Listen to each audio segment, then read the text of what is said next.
fold line. Well, what does that word symmetric mean anyway? Symmetry, symmetric. Do you know? Same on both sides. Same on both sides, mirror image. Yeah. Right? Do you remember doing this in previous years in math? Transformation. That ring a bell for anybody? Yeah. No, I see nodding. So, what kind of transformation is this like? What is it like? It's a reflection. A reflection. Now, you may have remembered this as flip. Remember a flip? We're using the big boy, big girl words now. So, a flip is a reflection, mirror image, and that's what this axis of symmetry is. If you were to fold along this line, then this piece would lie directly on that piece. Mirror image. That's going to come in useful a little bit later. We have something here called a vertex. A vertex. Watch what's happening here. See how we're going down, we're going down, we're going down. I hit the vertex, going up, going up, going up. Now the vertex has another name. And you know how math likes to give like crazy names that make absolutely no sense? Of course. Of course. So here's another name for the vertex. Turning point. What? That's a crazy word. No. Well, for once. Oh my god, I can't understand it. It's not even English. For once, it actually describes what's happening, right? I'm going, I'm turning, I'm going the other way. So a turning point's another way to refer to the vertex. There's a couple of other ways to refer to them. I'll show you in a second. Standard form, ax squared plus bx plus c. Parent function.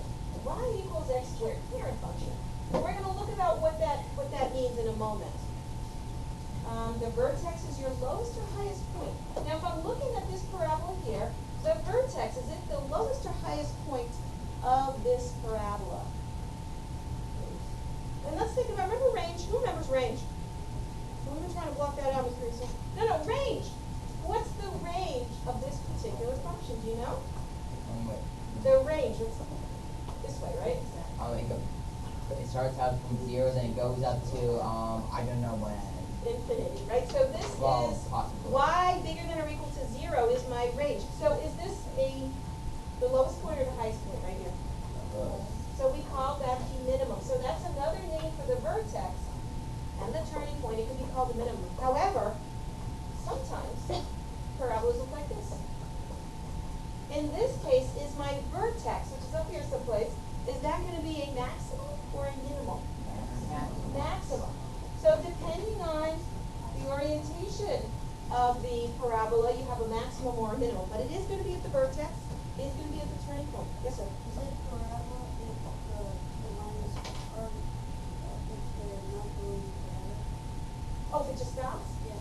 Yes, because this is a restriction on the domain. So let's say we were holding the domain between -2 and 2. It's still a parabola. It's just got a restricted domain. And if you put both the maximum and the minimum parabolas together, you get an ellipse. Or an oval, whatever. I don't know if that's quite, it's close. Yes, I'll go with that. Now, the other thing I wanted to ask is, remember see this word function? Function. So can I have a parabola that looks like this? No. Why not?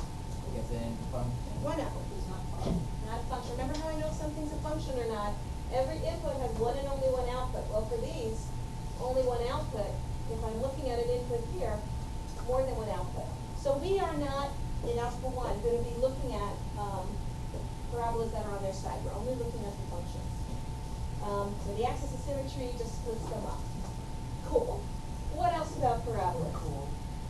Concavity. That's If happening. you eat too much sugar, you get concavities. No, that's not, no. Nobody even laughed. Oh my goodness. No, like the warm up. I know it was like It's like the warm-up. We could come up with a great joke, I think. Yeah. Somewhere along the line, or maybe I'll sign that to you. Come up with a great joke for a worksheet. However, what does concavity mean? Concave. Have we heard that word before? Yes. Concave. It's like a lens. So what shape is that? A lens is concave. What does it look like? It goes in. He's drawing this like it's going in. He's making like this shape. It goes in. It bends towards the center. Yeah, he's doing that. It's a parabolic shape, isn't it? Yeah. Oh, it is. Now, there's something kind of cool about this. Now, remember, y equals ax squared plus bx plus c. I'm now focusing on this a.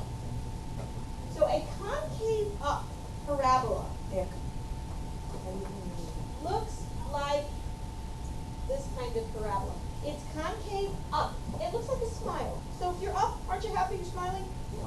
Just like a smile. If you pour water in, it'll hold the water.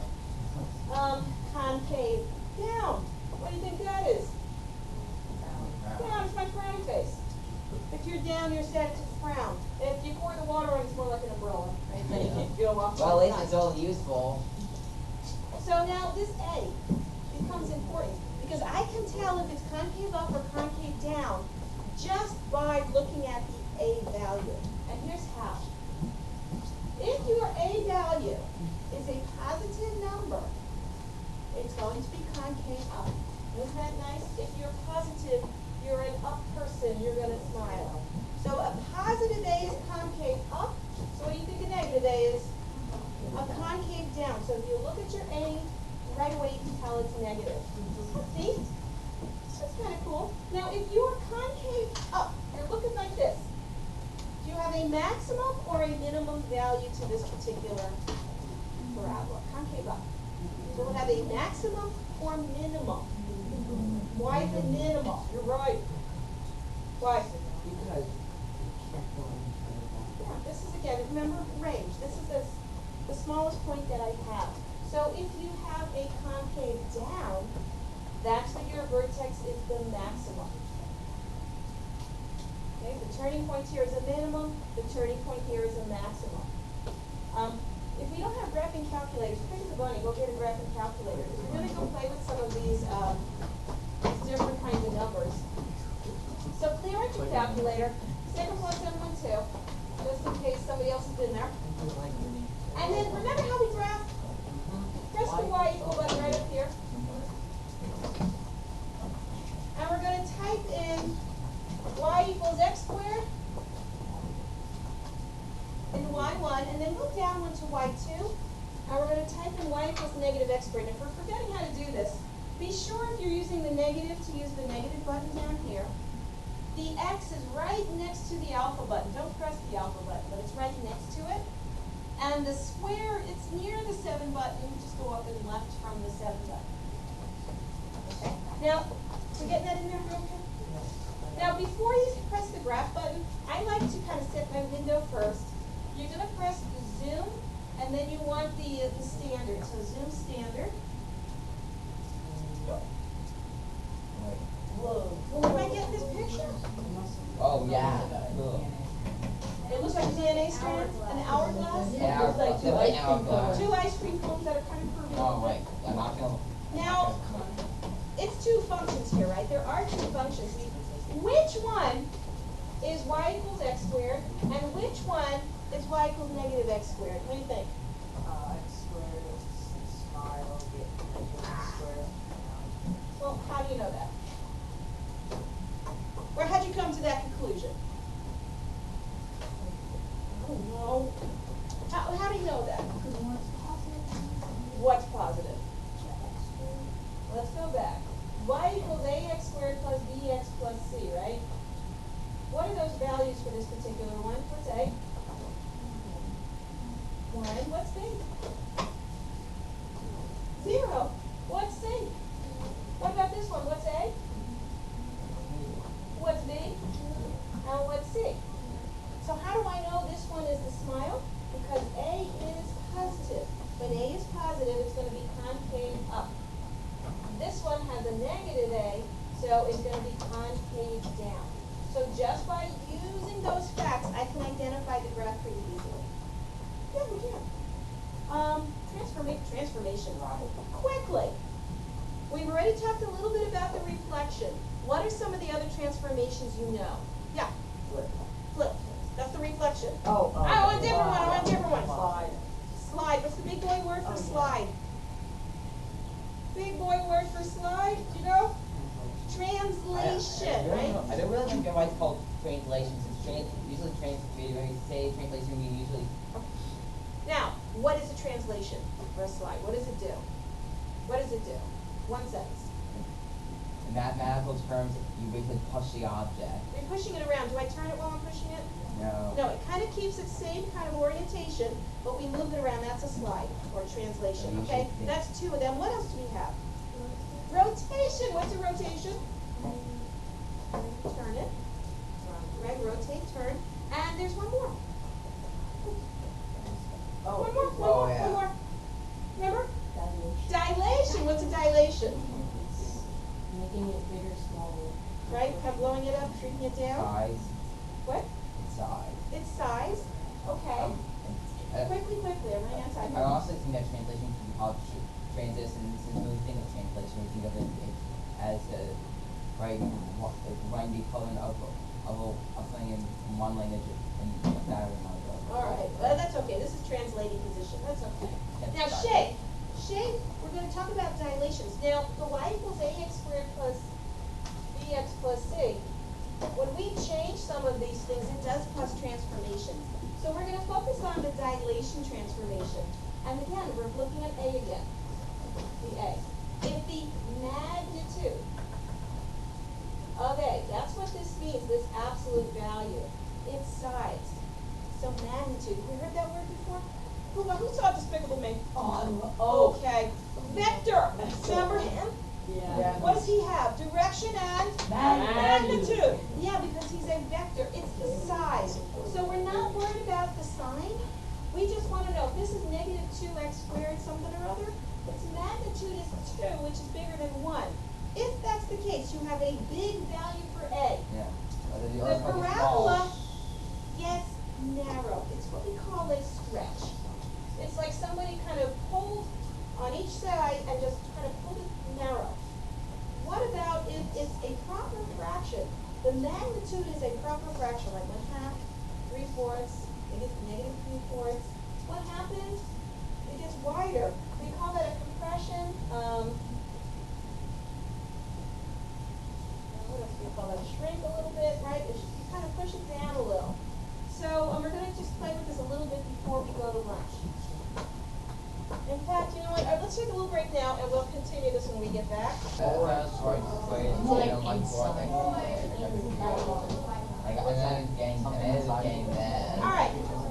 we're back here. So we're going to put x squared and 4x squared in, and we're going to graph it. There's x squared, and there's 4x squared. What happened?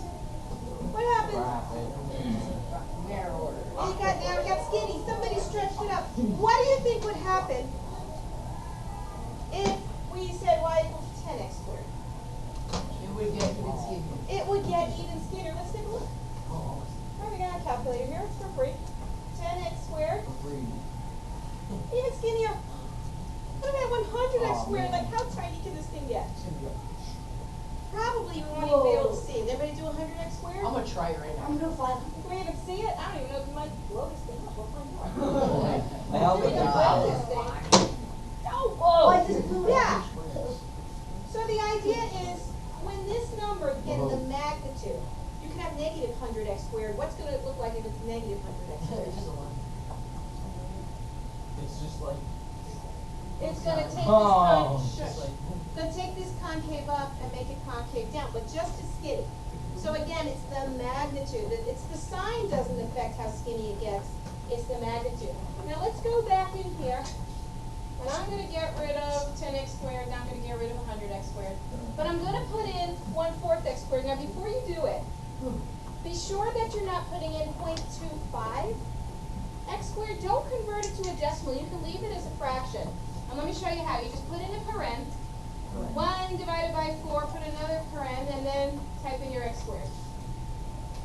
The calculator would take care of converting it. You don't have to worry about it. Now watch what happens. So there's x squared.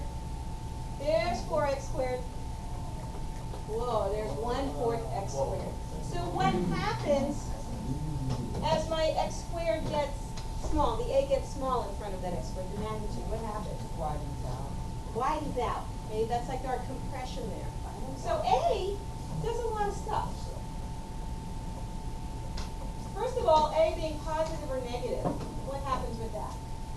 Which transformation do we learn about? A reflection, right? That's our concave up or down. Concave up if it's positive, down if it's negative. Now the value of A, the magnitude of A, that will tell you if it's narrow or stretched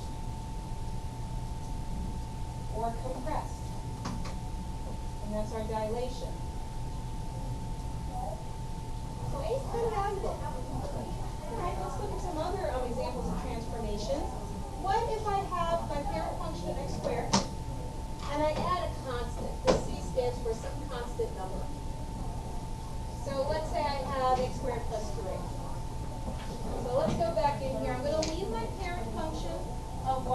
parent. So do we understand what a parent function is now?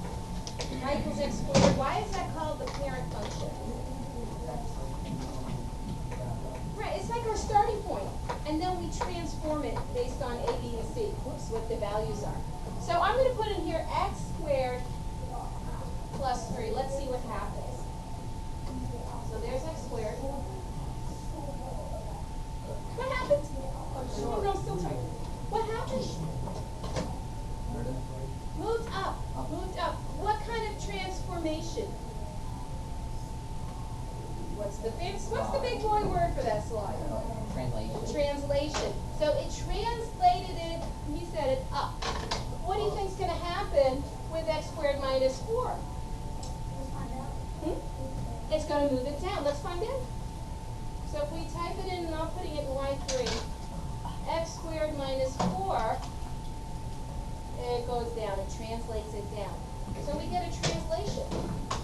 So in summary, whoops, changing the constant, the c moves it up or down. So if you have a positive c, it moves up. And if you have a negative c, it moves down. Okay, all very interesting. Yeah? I don't know. That's a good question. There are ways of moving left and right. It's a little hard to see it when we're in standard form. When you get to Algebra 2, we're going to be looking at other forms of the parabola, where you can really see what happens when the b is changed and it moves things from side to side. Is basically what's going to happen. It's going to be another translation. But it's a little hard to see in standard form. So now we can get ready to graph parabolas. Now I have a question. Now when I took the equivalent of this class, or exactly this class, Algebra 1, when I was in school, we didn't have graphing calculators. Yes, it was that long ago. They had not been invented. In fact, I think we had like chisels and tablets. Yeah, it was pretty. So it kind of made sense why I had to really understand a lot of these different things, because the only way I could graph a parabola was to manually do that. I had to kind of by hand put it together. Now you guys have calculators. So why do you have to bother learning all this stuff? Like all the calculators in the world disappeared. What if all the calculators in the world disappeared and there was a graphing emergency and there you were without your calculator? Well, but let me challenge you one more time. Let's say you have a calculator. Why is it important to know how to do this? Why do you think? You can check with your calculator. Oh, or you can check your calculator. Do you ever type, okay, 26 times 31, I'm not that good, I don't know what that is off the top of my head. So if I were to type it in my calculator, 26 times 31, and then I get like negative 5,726,3. That is ridiculous. That's ridiculous, right? Now, how do we know right away that's ridiculous? Why? How do we know? Yeah, I know two positives multiplied make a positive. I also know two-digit number times a two-digit number. Am I going to get like 5 million? No. Right? I have what's called number sense. I have an idea approximately what this number should be. Our brain goes there. So we get this idea whether it's right or not. So we need that same sense with graphics. So let's say you type something into the calculator. It happened the other day. I was doing one of these. I typed something in the calculator. I could tell right away, oh wait, that's not right. And I did. I had some entry error. Having that sense, that graphing sense, it works together with the calculator. It gives you more of a tool to work with. So it actually is kind of important. It's still relevant to know how to do this manually. So there are two ways we're going to discuss manual graphing. One is table of values. That should sound familiar. Does it? Yes. Table of values, we use that with lines, and we'll go over one for an example. The other way is to look for some key values, some of the things we just talked about, and then sketch the graph. So on the bottom of your notes here, the bottom of page 1, we're going to look at the table of values method and review that. Is everybody on the bottom of page 1 there? Yeah. So this should look familiar. We have a function, we got our rule, and we have a table. And remember how we fill out this table? Right, we pick some x's that are representative of our domain. We're using all real numbers as our domain, so we just pick some. And then we have to find the matching y's, which, how do I do that? What do I do? Well, solve it. I take this -2 and do what? Plug it in, right? That's my my input. and then I'm going to get an output. So for -2, I put all this stuff in here. And notice how I'm using my parentheses. Oops, I've got this word. To kind of keep the sign straight. Because remember, -2 quantity squared is different than -2 squared, right? We've been through that. So this becomes 4. Right? -3 times -2 is 6. And that's 11. Now I will say this one's not so bad. Sometimes there's a lot of work. Sometimes your x is a fraction. The calculator can actually help us. So let's kind of just use the calculator, just practice using the calculator to do this. Type in with those parentheses. -3 times. Be careful you're using negatives or minuses appropriately or it will complain.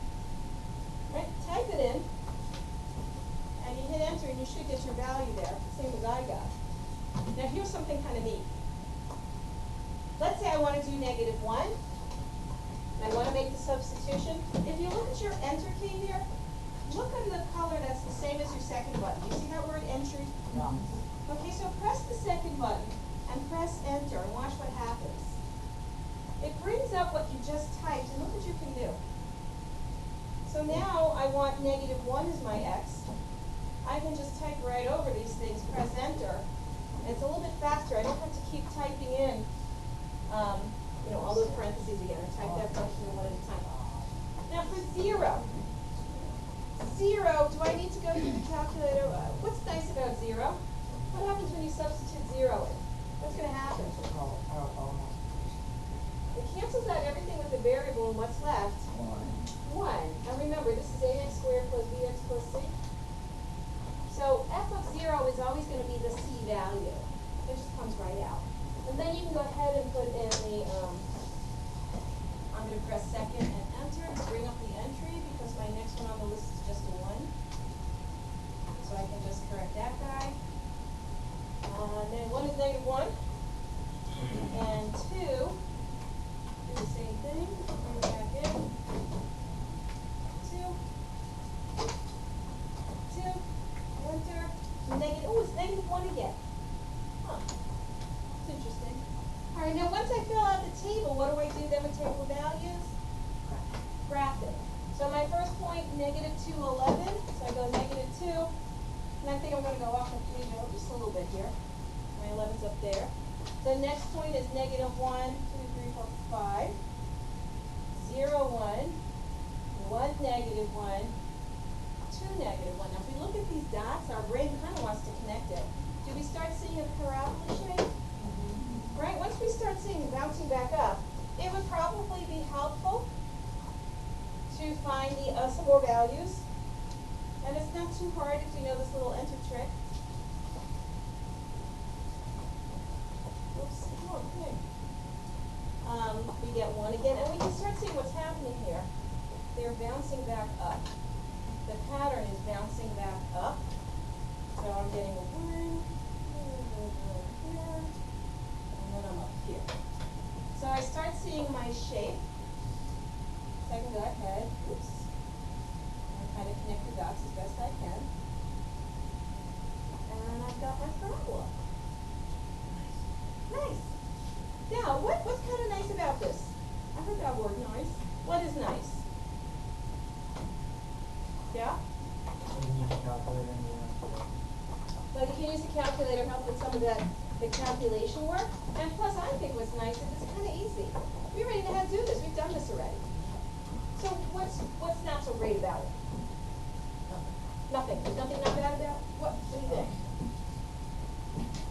Well, we didn't have. Well, I mean, the problem I'm having with it is that vertex, remember the vertex, the turning point? It's kind of an important value. And I'm not sure, did I draw it right? Does it come down more? I don't know exactly what that vertex is from here. And the vertex can sometimes be important. Plus, it can take a while. Look how many points I really had to do to start seeing a shape. I don't have that kind of time. Do you? No, we don't have that kind of time. So let's look at another way to kind of deal with this. Okay, we are going to look at some of these values we've been talking about. So here is a function, f of x equals x squared minus 6x plus 5. First thing I like to do is I like to identify the a, the b, and the c. So let's look at this function. I am on page 2 if you don't know where we are, the top of page 2 there. What's a? 1. What's b? What? What's b? Right, you're looking right here. Ax squared plus bx plus c. So that is going to be negative 6, and what's c? 5. That's going to come in handy for finding some of these other things here. So let's see, is it concave up or concave down? Which one? It's concave up. Tell me why. Because A is positive. We look at this value. So I have a smile. That's the kind of shape I'm going to have. What is the y-intercept? What is a y-intercept? We've talked a lot about x-intercepts. What's a y-intercept? crosses the line. Where it crosses the y-axis. How many y-intercepts are there going to be? 1. Why can't there be, like we can have multiple x's, right? Why can't we have multiple y's? Then it won't be a function anymore. Then it won't be a function anymore, exactly. So how do I find the y-intercept? Yeah? What? C. It's C. Why is it C? Because it says so. Yeah. Why is it C? He's right, it is C. Why? Because it's straight up and down. What's the x value for any point on this line, on the y-axis? It's 0, right? The x value is 0 for any point on this line. If you plug 0 in, what's left? The c value, the 5. And that's a point. So we go ahead and just plot, oh, did I miss? I think I missed. Let's try again. And 1, 2, 3, 4, 5. And it goes up there. That's easy. Great. Now let's find the axis of symmetry. Remember what that is? What's the axis of symmetry again? What is that thing? What is it? It's the lines that divide it into 2 reflective pieces, right? Mirror images. Is it an up and down line, or is it a horizontal line, like right one? Up and down vertical line. Remember how we have this pyramid in your head, I hope? When you're writing the equation of a vertical line, an up and down line, give me an example of an equation of a vertical line. Equation, oh, one person, really? What's an example of an equation of a vertical line? Only 2 people know this. This is a problem. I should give another pop quiz. Well, you tell us. What is it? X equals a number, right? X equals a number gives you a vertical line. What gives you the horizontal line this way? Yeah? Y equals a number. Now, our axis of symmetry is an up and down one. So it has to be x equal, right? Has to be. Now, here's the formula you're going to have to just know. The formula for it is negative b, x equals negative b over 2a. What? Yeah, what? What's the b, what's the a? What am I talking about? Here, up there, the air. Where is it? No problem, that's this. The placeholders. So you're going to just copy it. So it's negative, and then be careful. My b is negative. So we're just extra careful because it's a negative b, whatever b is, over 2 times, well, what's a? 1. So then we figure that out. Negative negative is a positive. 2 times 1 is 2. 6 over 2 is 3. So let's say this was a test question, and it said find the axis of symmetry, and you wrote 3. You know how your paper's going to come back? Big red X. Why? We just figured it out. It's 3. What's wrong with that? It's x equals 3. Why is that? Look at the line. Right? An axis of symmetry is a line. I expect to see an equation of a line. If you just give me 3, you're showing you really don't understand that. 3 is just a number. This says I understand x equals 3 is a line. That's where it is. Now when you're graphing, remember how you graph that? 1, 2, 3. I'm going to make a little dotted line here to represent the equation, the equation of the line x equals 3. Why is it dashed? Why am I kind of making it kind of light like that? I'm not going to just make it a nice dark line. Why do you think? Because that's not actually part of it. Exactly, this is not part of the function. This is a guideline, we're gonna use that axis of symmetry to help us, and I'm gonna use it right now. Here's a point on this side of the axis of symmetry. What has to match on the other side? The same point, I have to be able to fold and get the same exact value. Well, if this one is 1, 2, 3 away from the axis of symmetry, then 1, 2, 3 away, I know I have another point because of that symmetry. So the axis of symmetry is to help me kind of balance it out like that. All right, the next thing I want to find is the vertex. Remember what the vertex is? Turning point, right? Turning point is always on this axis of symmetry. Like you go, you hit the axis of symmetry, then you go the other way. So if I want the coordinates of the vertex, what's the x value going to be? What do you think? 3? You're saying you're not sure of yourself. Why do you say 3? Because x equals 3. If any point on the axis of symmetry has an x value of 3. So if your vertex is on here somewhere, its x value has to be 3. If I know the x value, how do I find the y value? Plug in the x value, and so You plug the x value that means in. that means we'll make the column 3 squared minus 6 times 3 plus 5. 3 squared is 9. Okay, hang on, you go way too fast for me. So I plug in the 3 into the equation. You could use your calculator if you want. Because I will tell you this, the vertex very often comes out to be a fraction. So you might want to use your calculator, but for this one you don't have to, right? Right, so 9, and that plus 5. My 9 is 18 equals negative 9. Plus 5. 5 equals negative 4. So there's my vertex.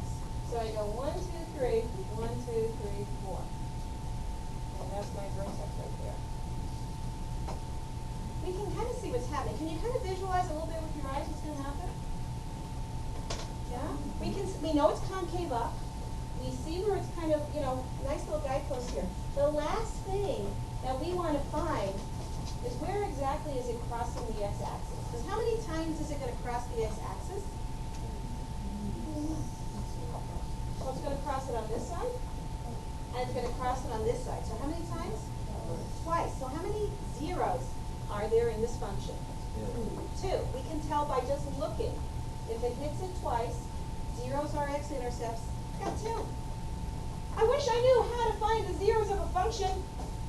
Here's a function. How do I find the zeros of this function? And everybody should know we were just tested on this. How do I do it? Okay, so I set it to 0. What? The function, right? Yeah. X squared minus 6x plus 5 equals 0. Well, how do I solve this thing? You type 3 back. What do I do? What do we do? Take 3 factors, you take out your x's, and then 5, what multiplying the 5 and that's Are those numbers going to work? The negative 5 and negative 1 is that multiply the 5 and add to negative 6. All right. So solve this. What do I get? 5 So my zeros, which are the same as x-intercepts, right? We've been through this. So what do I do with 1 and 5? I plot them on the x-axis because they're x-intercepts. That's what zeros are. And once I've done all this, can we kind of see what's going on?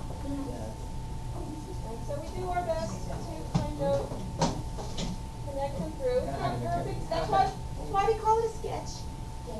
So I put the key values that I can find on there, and I've got a nice little parabola here, and I don't have to find like 15 points like I did for the table of values. Table of values is not bad. It's nice to have in your back pocket if you draw a blank. Sometimes you use it to fill in some points. Maybe you want to know some of these other points. You can use table of values, but this gives you a nice quick sketch.